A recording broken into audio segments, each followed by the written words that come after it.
It would be like this, I decided. I was going to try something new, since I'd come to a certain degree of stupidness. Yelling at the vacuum cleaners and the stupid door frame I'd accidentally run into. Dumb and pointless things like that. Anyway, I decided to stop.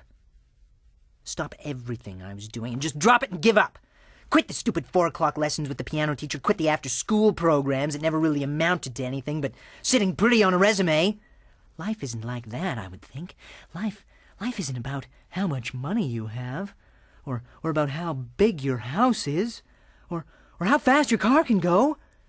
I began to adopt a sort of Fight Club-like thinking sense, and decided that I would do something I had never attempted to do before.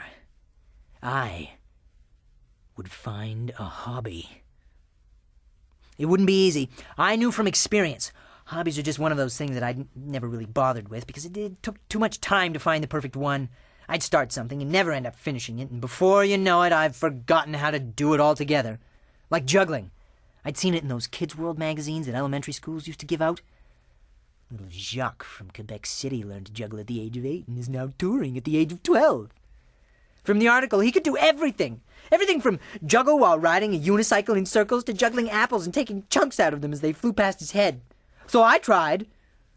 Ended up making a fool of myself. I used rocks because I was too lazy to buy actual juggling balls, and ended up half smashing my head with a fist-sized stone. I'd start juggling everything, anywhere.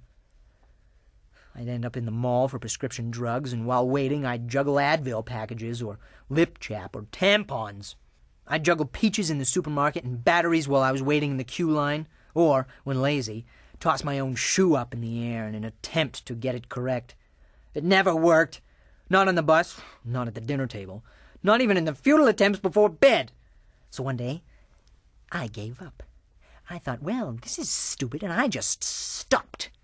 Dropped the bars of soap in the shower and gave it up right then and there as I watched my stupid juggling idea go along with the other dead skin flakes down the drain and into the empty nothingness that was at the other end of the water pipe. So I took the bus to a pretty high town to see if I could get a start elsewhere. I'd look in the papers and in the magazines and in Martha Stewart Living to see if I could find something new to do that didn't remotely resemble How to Turn Your Own Vomit into an 18th Century Mural, or The 6 Simple Steps and Only 4 Steps on How to Eat Healthy. Some of the reasonable ones I did, like the 15 minutes of meditating per day, which I gave up after the first 3 minutes when I got hungry and decided to go make myself a peanut butter and jelly sandwich. Or sending $1 a day to the poor starving kids across the seas for World Vision. I'd sponsored a child and got a message the very next day saying he'd died from canker sores or something else equally brilliant. So much for that. I auditioned for musicals in hopes that perhaps someone would discover that I was gifted with an incredible vocal talent. Of course, with no actual talent, I was just a fool on the stage making fun of himself in a little Charlie Chaplin sort of suit, tap dancing to the Glitter soundtrack. I tried learning how to speak Japanese, which all came out as Italian. And when I tried to learn Italian, it all came out as Japanese. I tried being a butter taster, a candlestick maker, a butler. I even tried weaving wicker baskets. Believe me, I tried nearly everything, with no real hobby emerging. I began to get desperate.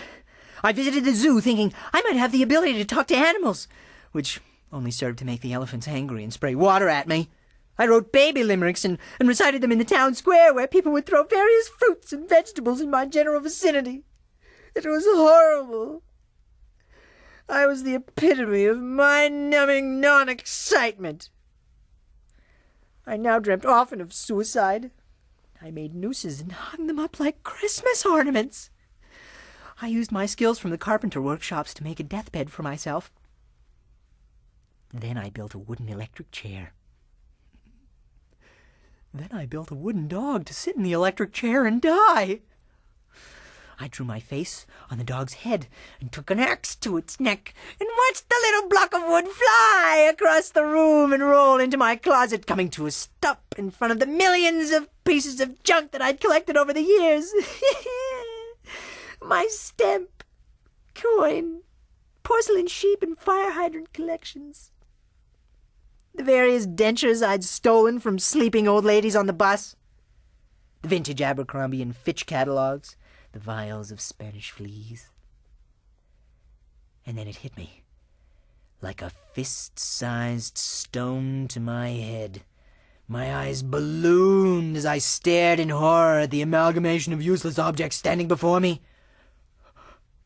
This is so stupid! There!